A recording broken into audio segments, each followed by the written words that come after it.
Alright, good morning, Wasteland. Finally, we're getting some new toys and some new nerfs. That's right. Another pack coming down the pipe right after they release Cross Coins. We've got a new cabin, and we finally got the motorcycle front and rear mounting wheel. They're a little chonky, but they're kind of fun to drive. I'm definitely predicting some very cool new motorcycle builds. I'll do a whole feature on these with the new cabin as well. And the new cabin fortunately does boost reload weapons. It's going to make them reload faster with diminishing returns the more weapons you mount. So we need more stuff like this because reload weapons have taken a big fat nerf stick lately due to the fact that everyone's running doggos now. You can see these things do work in just a two-wheel setup, but if you do wipe out on your side, it's kind of a bit game over. So this thing, it's an art build, which is why it doesn't have safety struts on the side to keep it from flipping over. But they are absolutely gorgeous. Yeah, there's going to be a lot of that happening if you just run two of these. But it is nice to finally see these things get released. Alright, what's in stock for Nerf time? The Spitfire is going to get a range reduction of 20%, which is a bummer. The Sinus is going to get a huge reduction by increasing its spread 66%. They said they were way too good on hover, essentially. The Median gets the size of the projectile being reduced 75%. They're doing that to a lot of different things, just as a way for you to shoot more internal structure parts.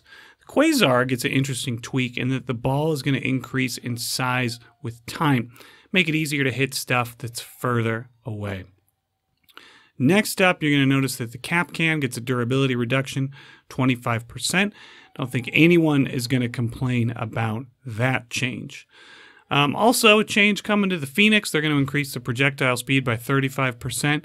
So I might even be able to use it, making it easier medium and long range. Thunderbolt is going to get increased damage, but you're going to have to drive faster now to increase the damage. So that's a nerf to the Thunderbolt.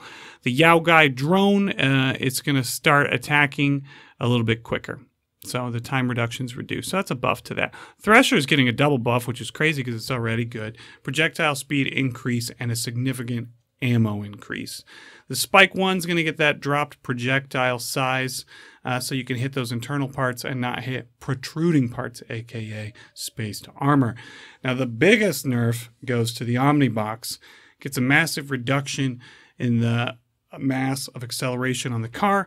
The power bonus is dropped from 50 to 20, and it takes longer to switch. Ghost Cabin gets a negligible bump, but it sucked and no one used it anyway.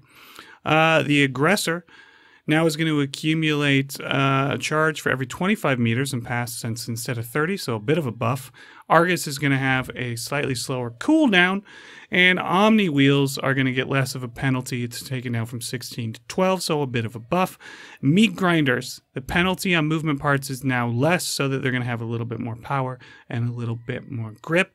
Hovers, taking another nerf, getting a power score increase. Toadfish is going to see a drop in projectile size, just like we discussed earlier, across the board, making it easier to hit internal bits.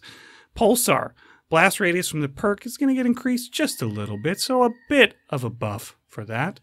Retcher, blast radius reduction 20%, damage reduction 10%. Let's agree it probably did need to get hit with the Nerf bat, although they did change the perk, giving the perk a little bit more use. The Machinist Cabin is now getting a buff in that it's going to provide a little bit more durability. Also, guys, we're getting a new mode coming down the pipe. It's a 6v6 mode with respawns. You can't take rammy vehicles into it or lancy vehicles or tusks, and it's going to let you respawn. And it's about who can blow and do the most damage. It's not just about getting kills. It's about who can blow up the most parts as quickly. And so, interesting one to check out. Sorry, Baby G just joining us. She's like, Dad, wrap up the video. And I'm like, Baby G, we are nearly done. All right, you heard Baby G. That's it for this one, guys. I got to go make dinner for the little G's. I'm going to catch you on the next one. Mr. G out.